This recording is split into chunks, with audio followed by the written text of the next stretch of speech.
Hey everyone, Kawan here. My channel is focused on career development, and in some of my videos, I'm hoping to tell stories of many ordinary people who achieved astonishing career success after years of hard work. You probably haven't heard about them, and even if you did, you probably don't know all the things that we are going to talk about them. I think these people are more approachable and comparable than those ultra successful people like Elon Musk, Bill Gates, and Mark Zuckerberg, who are really out of reach to most people. These millionaires and multimillionaires are not so well known, but we have so much to learn from them and their stories. Today we're going to talk about the story of a high school graduate who was not accepted by any college or university he applied due to his low GPA, but after years of hard work, he finally became a multimillionaire. His work was even recognized by Forbes and several other news outlets. He was born in 1990, the same year when I was born. He was raised in Santa Monica, California, which is part of LA. He was born to an average family. His father worked for Walt Disney Animation Studios as a writer, director, and story artist. According to him, his parents lived from paycheck to paycheck. At some point, his parents had to file for bankruptcy. That actually sounds worse than average. His parents' bankruptcy caused him to pick up the habit of saving most of his earnings and spending money only on the essential items like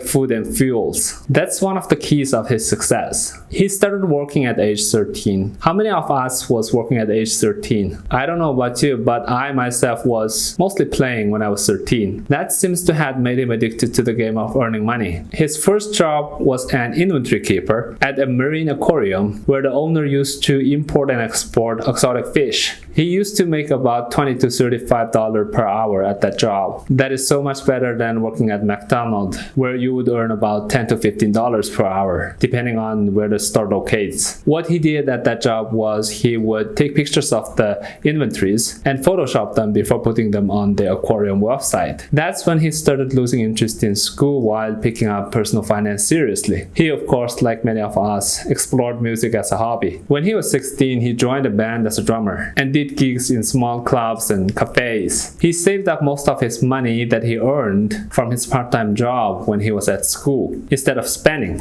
After he graduated from high school, he did apply to colleges like Pepperdine, Malibu, and California. But as he expected, he didn't get in. So he decided to get his real estate license and started working in the real estate business. That year he was 18. Because he was newbie, he was willing to work with almost anyone and any customers to learn and get experience. So he focused on areas ignored by other real estate agents. Although he was earning relatively less compared to other realtors, that approach seems to be paid off. His first real estate sale was a property in Beverly Hills, which he sold to a couple for $3.6 million. Like, who would buy a $3.6 million property working with an inexperienced 18-year-old real estate agent who never sold any property? No one really would buy that expensive property from an agent unless that agent is really amazing. After selling that property, he got his first commission ever and bought his dream car with that commission, a 2006 Chrome Orange Lotus Elise. But he did save up most of the money he earned from selling properties and bought his first home for $60,000 when he was only 21. That was back in 2011, 2 years after the financial crisis. So that deal must have been a really good one for him. He used that home as a rental property to get some extra side income. You see, that's very smart. Over the next several years, he bought several properties across LA, most of which were rented out. His net worth reached over $1 million when he was only 26. Yeah, the same year I was struggling with my PhD dissertation while looking for postdoc jobs in the States. According to his website, he sold over $125 million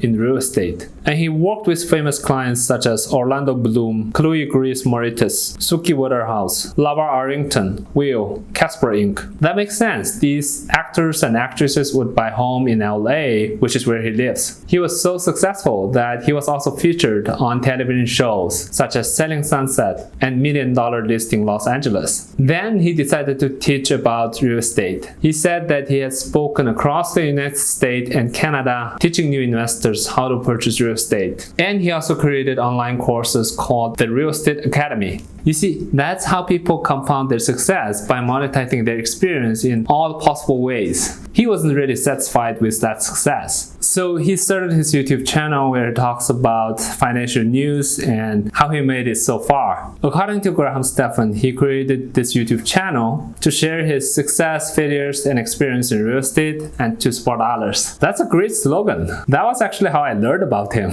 You see, that's called motivation and drive. That's what a really motivated person does. Keep going and keep adding more sources of income. Schools really don't teach this kind of personal finance concepts. Schools were designed to train people who would work for companies, but not to foster people who would create companies and build wealth. The leading school like Harvard and Stanford would say that they educate leaders, but the others, not so much. Perhaps that's why Graham Stephan disliked schools, but he kept learning personal finance on his own, which the schools don't teach. When I first learned about him about a year ago, he had a little more than 2 million subscribers on his YouTube channel, but as of now, his subscriber number has grown to 3.6 million. That's crazy. Even Kevin O'Leary appeared on his YouTube videos. You know, the bold Canadian appeared on Shark Tank. He also wrote a book called Cold Hard Truths on Man, Woman, and Money. Graham Stephan's channel is basically focused on financial independence, saving money, investing money, and real estate investing. This guy's wealth really grew exponentially as he monetized his expertise in real estate and personal finance in almost every possible way that he can find. He created online courses, generated videos on YouTube and other platforms, got ad revenues, and sold his coffees, etc. Yeah, he even sold coffee on his YouTube channel. It looks like he found himself knowing how YouTube works. So he started another YouTube channel called Graham Stephan Show, where he shares more raw videos with primary focus on reaction to other finance related videos. This guy really believed in saving money. He said that he would never go to Starbucks or similarly expensive cafe to get a $3 per cup of coffee. Instead, he said he would make them at home. I personally really like that. It's gonna save a lot of money for the long term. But he also said that he would dilute his shampoo with water so that he could use it longer. I don't know if I like that idea because that sounds extremely, perhaps he's right. Cheap also means smart and frugal. Of course, one can live a frugal life, which I personally prefer, as long as not too much. Normally, people would find a job and stick to it as long as it doesn't suck too much, and even after a lifetime. But this guy really took it to the next level. He not only worked really hard on the job he got in order to be successful, but also expanded his work from real estate to YouTuber so that he can earn more, even 24/7. That is really a high achiever does. It seems like he would earn any money in all possible and legal way, no matter how big or small that money is. That's something perhaps we can learn from him and his stories. Keep working, keep earning, and saving. Not the one where he dilutes his shampoo with water. I was just kidding. That's really all for today, and thanks for watching. Don't forget to click the like and subscribe. As always, I'll see you next time.